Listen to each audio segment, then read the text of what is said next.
اعوذ باللہ من الشیطان الرجیم بسم اللہ الرحمن الرحیم الحمد للہ رب العالمین والصلاة والسلام علی اشرف الانبیاء والمرسلین واہل بیتہ الطیبین الطاہرین المعصومین اما بعد۔ سورہ مبارک بقرہ آیت نمبر 283 سے آیت نمبر 286، 283 سے 286۔ بسم اللہ الرحمن الرحیم۔ وَإِن كُنتم عَلَى سَفَرٍ وَلَمْ تَجِدُوا كَاتِبًا فَرِهَانٌ مَّقْبُوضَةٌ فَإِنْ أَمِنَ بَعْضُكُم بَعْضًا فَلْيُؤَدِّ الَّذِي اؤْتُمِنَ أَمَانَتَهُ وَلْيَتَّقِ اللَّهَ رَبَّهُ وَلَا تَكْتُمُوا الشَّهَادَةَ وَمَن يَكْتُمْهَا فَإِنَّهُ آثِمٌ قَلْبُهُ وَاللَّهُ بِمَا تَعْمَلُونَ عَلِيمٌ۔ لِلَّهِ مَا فِي السَّمَاوَاتِ وَمَا فِي الْأَرْضِ وَإِن تُبْدُوا مَا فِي أَنفُسِكُمْ أَوْ تُخْفُوهُ يُحَاسِبْكُم بِهِ اللَّهُ فَيَغْفِرُ لِمَن يَشَاءُ وَيُعَذِّبُ مَن يَشَاءُ وَاللَّهُ عَلَى كُلِّ شَيْءٍ قَدِيرٌ۔ آمن الرسول بما أنزل إليه من ربه والمؤمنون كل آمن بالله وملائكته وكتبه ورسله لا نفرق بين أحد من رسله وقالوا سمعنا وأطعنا غفرانك ربنا وإليك المصير۔ لا يكلف الله نفسا إلا وسعها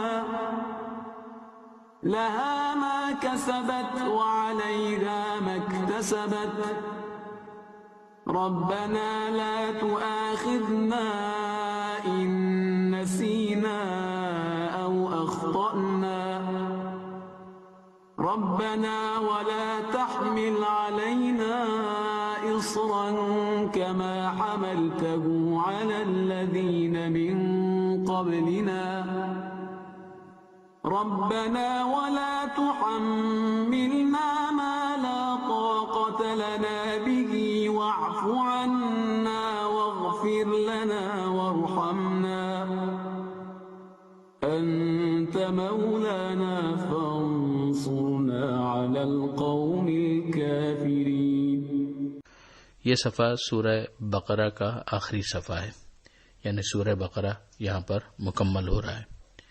ابتدا میں جو آیت ہمیں نظر آتی ہے وہ اسی بحث سے مربوط ہے کہ جسے کل ہم نے اسٹڈی کیا تھا گزشتہ آیات میں، کہ تحریر کی ضرورت ہوتی ہے اور تحریر کے ذریعے سے جو لین دین ہو رہا ہے اس کو محفوظ بنایا جا سکتا ہے اور بعد کے جھگڑوں سے بچا جا سکتا ہے۔ مگر ظاہر ہے کہ بعض ایسی صورتیں ہو سکتی ہیں کہ جہاں پر تحریر کرنے والا کوئی اویلیبل نہ ہو، تو اس صورت میں کیا کیا جائے؟ تو ایک آلٹرنیٹو دیا جا رہا ہے اور اس کو ایک مثال کے ذریعے سمجھایا جا رہا ہے کہ مثلا اگر تم سفر میں ہو اور کتابت کرنے والا، لکھنے والا تمہارے لیے اویلیبل نہ ہو تو پھر کیا کرو؟ تو رہن رکھ لو، یعنی رہن کے ذریعے سے مقروض جو ہے گویا قرض دینے والے کو اطمینان دلاتا ہے کہ میری ایک چیز تمہارے پاس موجود ہے تو تم مطمئن رہو کہ میں تمہارا قرضہ تمہیں ادا کر دوں گا۔ اب ظاہر کے الفاظ سے سمجھ میں آتا ہے کہ رہن اس وقت رہن بنتا ہے مارگیج کہ جب وہ قرض دینے والے کے پاس پوزیشن میں، قبضے میں چلا جائے۔ اور پھر ظاہر ایک تیسری صورت بتائی جا رہی ہے کہ اگر مطمئن ہو تم میں سے کہ یہ جس کو میں قرض دے رہا ہوں وہ مجھے لوٹا دے گا، تو اگر رہن بھی نہ رکھوایا جائے تو بھی چلے گا، اور جس کے اوپر اعتماد کیا گیا ہے پھر وہ اس اعتبار کو ٹھیس نہ پہنچائے، اس اعتماد کو زد نہ پہنچائے، اور جو امانت اب اس کے پاس ہے وہ لوٹا دے. جب اس کا جو قرارداد کا سلسلہ تھا جب مکمل ہو جائے، مثلا 6 مہینے 8 مہینے سال جو بھی تھا، اس کے مطابق وہ اس چیز کو لوٹا دے اور وہ اللہ کا خوف رکھے، اللہ کے غضب سے اپنے آپ کو بچائے.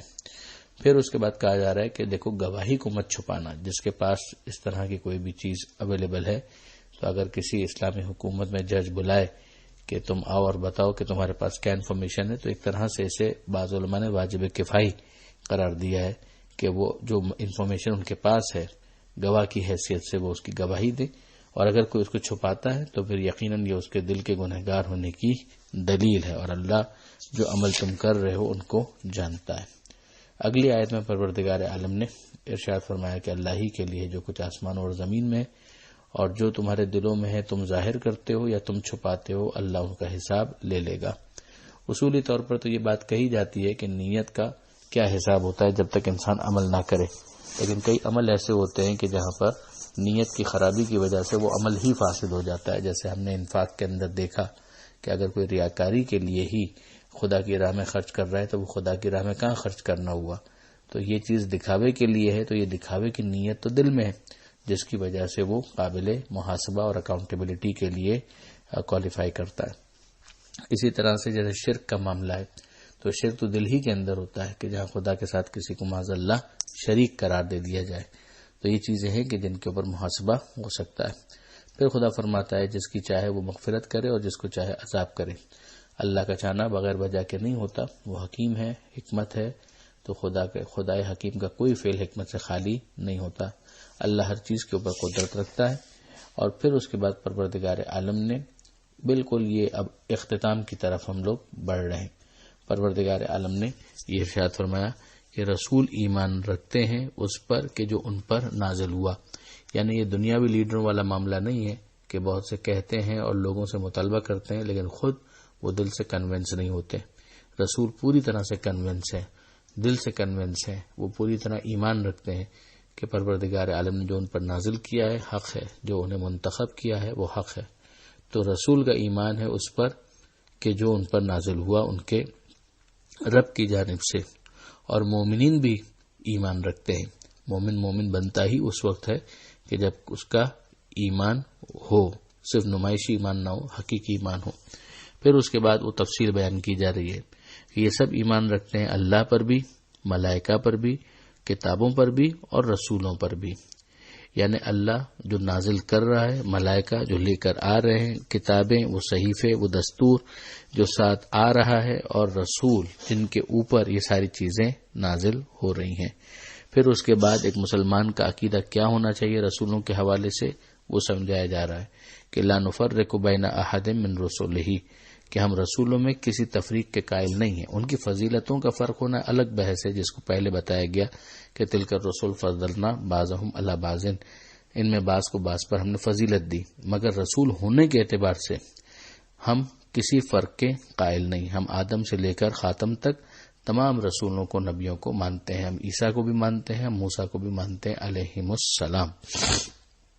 یعنی یہ نہیں ہوگا کہ نؤمن ببعض و نکفر ببعض، بعض پر ہم ایمان لاتے ہیں اور بعض کا انکار کرتے ہیں، ایسا نہیں ہوگا. شریعتوں کا منسوخ ہو جانا اس بات کی وجہ نہیں بننا چاہیے کہ جو گزشتہ انبیاء ہیں ان کے نبی ہونے کا انکار کر دیا جائے. جو بہت اچھی ایک مثال دی صاحب تفسیر نمونہ نے کہ انسان جب نچلی کلاسز سے اوپر آتا ہے تو ظاہر ہے کہ جو پچھلی کلاسز ہوتی ہیں ان کا احترام اس کے دل میں باقی رہ جاتا ہے. اگرچہ وہ اگلی کلاس میں جا چکا ہے تو نصاب بدل گیا، لیکن جو پچھلی کلاسز کا جو ماحول تھا، جو وہاں پر اساتذہ تھے، ان کا احترام دل میں باقی رہتا ہے.